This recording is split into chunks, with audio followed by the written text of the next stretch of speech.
वजह से, जैसे उन्होंने कल मुझे अम्मार ने बोला था कि भैया तू अगर FIR करवा लेगी तो करवा ले भैया, हम 1-2 दिन में अग्रिम ज़मानत भी करवा लेंगे। और मैं चाहती हूँ कि ये चीज़ें नहीं हो, उस आदमी को आज ही जेल हो, मैं ये आज ही गिरफ्तार किया जाए उसको, और मैं चाहती हूँ उसको कड़ी से कड़ी सज़ा मिले। जैसे उनके बेटे अम्मार ने जो कल मेरे पुलिस स्टेशन में ही धमकी दी, अब मुझे टेंशन होने लगी है कि भैया ये तो कल से आज से कुछ भी कर सकता है मेरे साथ, मेरे परिवार के साथ। आज मेरी बेटी घर में अकेली है, इसकी क्या गारंटी है कि आज हम लोग यहाँ पे कोर्ट के और इधर बैठे हुए हैं और वो घर पे कुछ नहीं होगा। कितने साल की बेटी है आपकी? 14 साल की बेटी है मेरी। कितने बच्चे हैं? एक ही बेटी है। आप पुलिस से सुरक्षा भी? मैं पुलिस से सुरक्षा भी चाहती हूँ अपने। इंदौर के बोहरा समाज के काजिया कमेटी के मेंबर और व्यापारी 75 साल के कासिम अली पर रेप का आरोप लगा है। यह आरोप उन्हीं के समाज की 37 साल की युवती ने लगाया है। पुलिस के मुताबिक युवती का आरोप है कि कासिम ने उसका कर्जा निपटवाने की एवज में खातीवाला टैंक के रूबी अपार्टमेंट में ले जाकर नशीला पदार्थ पिलाकर रेप किया। होश में आने पर उससे कहा कि यह बात किसी को बताई तो तेरे फोटो सार्वजनिक कर दूंगा। पुलिस थाना जुनीनदौर ने आरोपी के खिलाफ धारा 376 की FIR दर्ज कर ली है। मैं पुलिस के पास आई हूँ। पुलिस ने मेरी सुबह तो मेरी सारे बयान लिए, शाम होते होते उन्होंने मेरी FIR दर्ज की और FIR दर्ज करी हुई है। कल रात को 2 बजे मेडिकल हो गया है मेरा। अब चूँकि आज अगले दिन मुझे इन्होंने यहाँ पे बुलाया है, अभी मैडम को भी मैंने सारे बयान दिए हैं शुरू से। थाने में भी आरोपी जो है कासिम, उन्होंने बदतमीजी की थी क्या? उनके बेटे ने मेरे साथ बदतमीजी करी थी कल ही। अम्मार आया थे और उसके साथ एक खुजमा पेटी वाला भी था।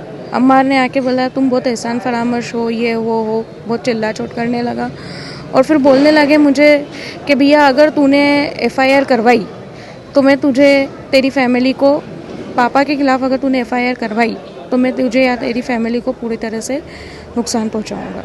लगभग 3 करोड़ के आसपास है। अभी तो उन्होंने कोई रुपया भी नहीं लौटाया है और जेवर भी नहीं लौटाया। 15 से 18 लोग हैं। अच्छा, आपका कर्जा कितना था आप जब गए थे? तो फिर उस कर्ज का क्या हुआ? मेरा लगभग 50-60 या इससे लगभग ही था। 50-60 हज़ार? नहीं, 50-60 लाख के आसपास था। उसका फिर क्या निपटान हो गया या नहीं हुआ? उन्होंने ही तो मुझे बोला था कि भैया तू लोगों से पैसे लेकर आएगी और फिर इसके बाद मैं तुझे तेरा कर्जा भी माफ़ कर दूंगा। तो उन्होंने पैसे मैं उनको देती गई और उन्होंने पूरा कर्जा थोड़ा थोड़ा निपटाया भी। थोड़ा मैंने भी उनको दिया। मैंने भी अपने पूरे घर के जेवर, पैसा सब कुछ दे दिया है उनको, अंकल को। तो ये कर्ज उनसे ही लिया था आपने? मैंने कौन सा वाला कर्ज की बात कर रहे हैं? आपका जो कर्ज था, आप जो 50-60 लाख का बता रहे हैं। नहीं, ये कर्ज मैंने उनसे नहीं लिया था। पहले मैं ऑरिफ्लेम का एक छोटा सा काम करती थी तो उस समय मेरा बिजनेस लॉस हुआ था, तो वो वाला कर्जा था। अच्छा, तो और वो कर्जा निपटाने के लिए मैं बॉम्बे ऑफिस गई थी, हेड ऑफिस। तो वहाँ से उन्होंने ये फाइल कासिम अली वकील को दी थी और उनको अपॉइंट किया था कि भैया तुम इनका मैटर सॉल्व करोगे। और मैटर सॉल्व करने के लिए उन्होंने मुझे ये सारी चीज़ें करने के लिए बोला था। अब आप क्या चाहते हैं? क्या मैं ये चाहती हूँ कि उस आदमी को जेल हो, सज़ा हो, जो उन्होंने मेरे साथ किया है। मुझे तो मतलब मैं आपको बता नहीं सकती हूँ कि मेरी हालत कैसी हो रही है। मैं अपने कर्ज के संबंधित उनसे मिली थी, कासिम अली वकील से, और उन्होंने बोला था कि मैं तुम्हारा सारा कर्जा माफ़ करवा दूँगा। और उन्होंने 2-3 बातें मुझसे कही थी कि मतलब तुम लोगों से पैसे लेकर आना प्रॉपर्टी के नाम पर और मेरा नाम लेना कि तुम मेरे साथ प्रॉपर्टी में इन्वेस्ट करवा रही हो और सारे पैसा लाके मुझे देना। तो मैंने लोगों से पैसे लाकर उनको, कासिम अंकल को दिए और जेवर भी लोगों ने दिए हुए थे तो वो भी मैंने कासिम अंकल को दिए। और उन्होंने ये बोला था कि मैं आपको इसका 2 गुना मुनाफा भी दूंगा। और चूँकि उन्होंने थोड़ा थोड़ा मुनाफा महीने में दिया भी। फिर अभी क्या हुआ कि अभी उन्होंने फिर से, वो हर बार मुझे दबाव बनाते थे कि भैया तुम सबसे पैसे लेकर आओ और मुझे दो। तो चूँकि मैंने इस चीज़ के लिए उनको इनकार कर दिया कि भैया अब मैं किसी से कोई पैसे वैसे नहीं लाऊंगी, और ये चीज़ मैंने मना कर दी तो उन्होंने मुनाफा देने से मुझे मना कर दिया कि भैया अब मैं किसी का मुनाफा तुम्हें नहीं दूंगा। अब सारे लोग मुझे ही फ़ोन कर रहे हैं कि भैया तुमने अभी तक ये नहीं करा, वो नहीं दिया, मुनाफा नहीं दिया। तो भैया मैंने कासिम अंकल को बोला कि कासिम अंकल आप एक काम करो, अब सबके पैसे और जेवर रिटर्न कर दो। वैसे भी सारे लोग मांग रहे हैं अपने पैसे और जेवर। तो ये अक्टूबर में, और ये अभी रिसेंट अक्टूबर की बात है। तो कासिम अंकल मुझे टालते गए 15-20 दिन तक कि भैया नहीं, ऐसे नहीं, वैसा नहीं, तालम टोल करते गए और उन्होंने कोई पैसे और जेवर मुझे दिए नहीं। फिर मैंने उनको ज़बरदस्ती पूछा कि आप जवाब दीजिए कि मुझे पैसे और जेवर आप कब दे रहे हो। तो उन्होंने मुझे बोला कि चल अपन एक काम कर, तू रूबी अपार्टमेंट में आके मुझसे मिल 11 बजे तक। 31 तारीख को उन्होंने मुझे रूबी अपार्टमेंट में बुलाया था। मैं गई रूबी अपार्टमेंट, वहाँ पे वो पहले से बैठे हुए थे और उन्होंने बोला, मैंने उनसे बोला कि आसम अंकल मुझे बात करनी है, आप कब पैसे और जेवर दे रहे हो।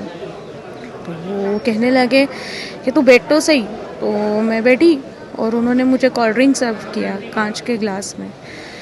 तो पहले तो मैंने बोला कि नहीं यार कासिम अंकल, पहले आप बात कर लो, अपन क्या कह रहे थे। तो बोले अपन करते हैं बात, तू पी तो सही। तो मैंने पिया और जैसे ही मैंने कोल्ड ड्रिंक पी तो मुझे बेहोशी जैसी हरारत हुई।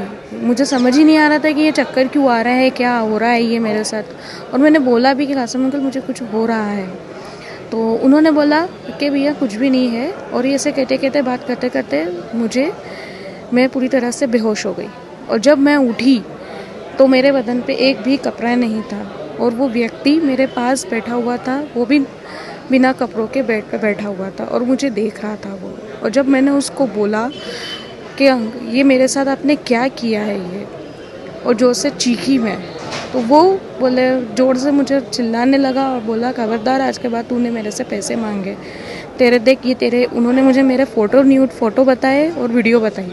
बोले ये मैं अभी वायरल करवा दूंगा पूरे समाज में, और तूने घर जाके तेरे पति को या तूने पुलिस में मेरी कंप्लेंट लिखवाई तो मैं तेरे सारे फ़ोटोज़ और वीडियो वायरल कर दूंगा और ऐसी बदनामी होगी कि तू ज़िंदगी भर याद रखेगी। ये चीज़ मुझे उन्होंने कही और इतने डिप्रेशन में आ गई थी मैं कि मुझे कुछ समझ ही नहीं पड़ रही थी। तो मेरी पूरी ज़िंदगी ख़राब हो चुकी थी। उस आदमी ने मेरे साथ बलात्कार किया है।